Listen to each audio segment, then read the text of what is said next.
तेरे अंदर तमीज नहीं है खाना देने की? हाँ, और ये क्या, तू ब्रेड लेकर आई है? खाना बनाने के लिए बोला था ना? एक तो मैं तुझे इस घर में पाल रही हूँ, तुझे मैंने खाना बनाने के लिए कहा था ना, और ये क्या, तू मेरे लिए ब्रेड ले आई? अरे बोझ बनी पड़ी है तू मेरे सर पर, समझी? भाभी वो ना मेरी तबीयत ठीक नहीं है तो मैं नहीं बना पाई खाना। अरे अगर तू नहीं बनाएगी तो कौन बनाएगा? तेरी जिम्मेदारी है ना खाना बनाने की। हाँ बेबी पता है गलती ना तुम्हारी है, बताओ ना इसे कमरे में ही बंद कर दो। और दूसरी बात, इसका ना दवा पानी भी बंद करा दो, खाना भी मत दो इसे, तब आएगा समझ इसे।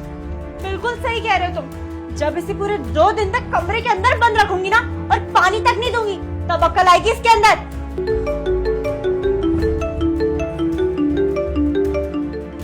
तेरे भाई का कॉल आ रहा है, अगर तेरे मुंह से एक भी आवाज निकली ना तो मुझसे बुरा कोई नहीं होगा।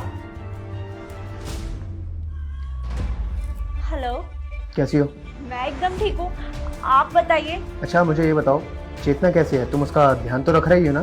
हाँ आपकी बहन, हाँ आपकी बहन बिल्कुल ठीक है, बस आराम कर रही है अपने कमरे में। अभी अभी मैं उसे दवाई देकर हटी हूँ ना, वो मेरी छोटी बहन जैसी है, तो मैं उसका ध्यान नहीं रखूंगी तो और कौन रखेगा? हाँ, अरे और तुम घर की टेंशन क्यों ले रहे हो? मैं हूं ना घर की टेंशन के लिए, तुम बस देश की रक्षा करो।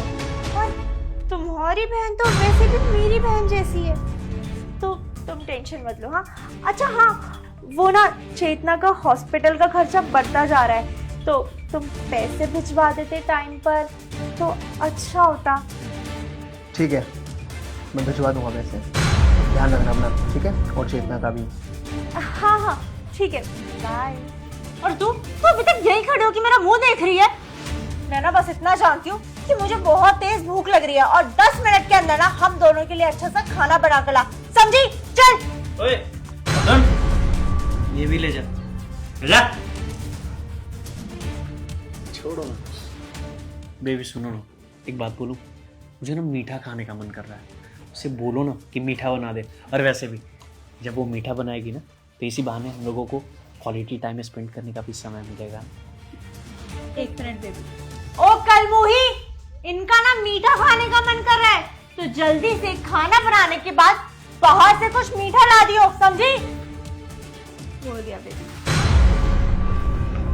भैया आप आ गए, कैसे हुई आप? मैं बढ़िया हूँ, तू कैसी बहन? चेतना ये कैसी हालत बना रखी है तूने? भैया वो भाभी और उनके बॉयफ्रेंड ने मिलके ये सब किया। बॉयफ्रेंड? उसका बॉयफ्रेंड कब बना? ये तो मुझे नहीं पता भैया कि वो कब बना, लेकिन 4 हफ्ते से वही आ रहा है और दोनों के दोनों मिलके मुझे टॉर्चर कर रहे हैं। तो तूने मुझे बताया क्यों नहीं उस वक्त? वो भैया मैंने आपको इसलिए नहीं बताया क्योंकि भाभी ने मेरा फोन छीन लिया था और मैं नहीं चाहती थी कि आप परेशान हो। अगर मैं आपको कुछ बता भी दी थी तो भाभी ने ना मुझे धमकी दी थी, अगर मैंने आपको कुछ बताने की कोशिश भी की तो वो मुझे और मेरे बच्चे को मार देंगे, इसलिए मैंने आपको कुछ नहीं बताया। चल तू मेरे साथ, उनको मैं सबक सिखाऊंगा।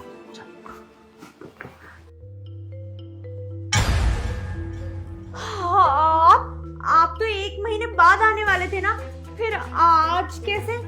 हाँ मैं 1 महीने बाद आने वाला था, लेकिन मैंने सोचा कि तुम लोगों को सरप्राइज दे दूं। क्यों, तुम्हें खुशी नहीं हुई मुझे देख के यहाँ पे? नहीं नहीं, हाँ आपको गलत लग रहा है। आप आइए ना, पहले बैठिए, फिर हम आराम से बात करते हैं। खैर वो सब बातें छोड़ो, मुझे ये बताओ ये लड़का कौन है जो तुम्हारे इतने क्लोज आ रहा था? है? ये तो मेरा दोस्त है, बस किसी काम के लिए। बस ज्यादा ना शरीफ बनने की जरूरत नहीं है, मैं सब जानता हूँ कि ये लड़का कौन है और तुम इसके साथ इस घर में क्या कर रही थी, और तुम क्या कर रही थी मेरी बहन के साथ? है?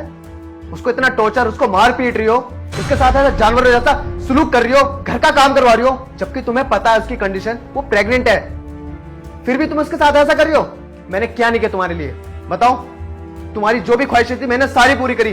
तुम्हें पैसा चाहिए था, मैंने पैसा दिया, रहने के लिए अच्छा घर दिया, गाड़ी दी, और तुम यहाँ मेरी बहन के साथ ऐसा सलूक कर रही हो, उससे नौकरों जैसा काम करवा रही हो। मैंने सिर्फ क्या चाहा था तुमसे कि तुम मेरी बहन का ध्यान रखो, और तुमसे वो भी नहीं हुआ। हाँ तो क्या करती मैं? मेरे घर वालों ने तुमसे जबरदस्ती मेरी शादी करवा दी। मैं इससे प्यार करती थी, पर फिर भी मैं तुम्हारे साथ रहने लगी, और तुम तो अपने काम में बिजी रहते थे। मैं तुम्हारे लिए मायने ही नहीं थी, तुम्हारे लिए तो बस तुम्हारी बहन, उसका बच्चा और तुम्हारा देश। मैं कहाँ जाऊँ?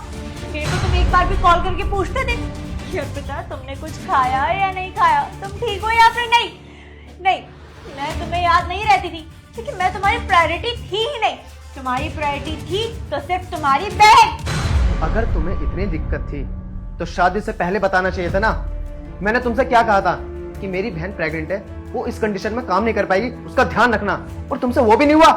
मैंने तो सोचा था कि तुम मेरी बहन का ध्यान रखोगी, उसे कभी माँ की कमी महसूस नहीं होने दोगी, लेकिन तुमने तो उसकी हालत ही बद से बदतर कर दी। अरे हम फौजी सरहद पे देश की रक्षा करते हैं ताकि लोग अपने घर में चैन से सो सके। यहाँ तो कुछ पता नहीं चल रहा कि क्या चल रहा, मेरे साथ क्या हो रहा है, मेरी बहन के साथ क्या हो रहा है। लेकिन अब बस बहुत हो गया है, अब मैं तुम्हारी एक बात भी नहीं सुनना चाहता। मैं तुम्हें डिवोर्स दे दूंगा और दूंगा। निकल जाओ मेरे घर से और अपने आशिक को भी लेके जाओ। मैं मानती हूँ मैंने बहुत बड़ी गलती करी है, प्लीज मुझे माफ कर दो। हाँ, आगे से ऐसा कभी नहीं होगा। चेतना, बोलो ना अपने भैया को। मुझे कुछ नहीं सुनना अर्पिता, ठीक है? जो तुमने मेरी बहन की हालत की है ना, उसके लिए तुम्हारी यही सजा है कि तुम मेरे साथ इस घर में तो रह नहीं सकती। तो बस निकल जाओ मेरे घर से। पर मैंने बोला ना, गेट आउट।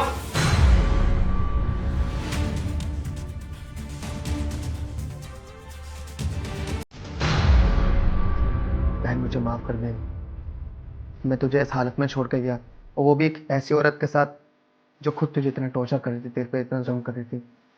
बट हाँ, आगे से मैं तेरा ध्यान रखूंगा और तेरे इस बच्चे का भी, ठीक है? चल आ जाओ।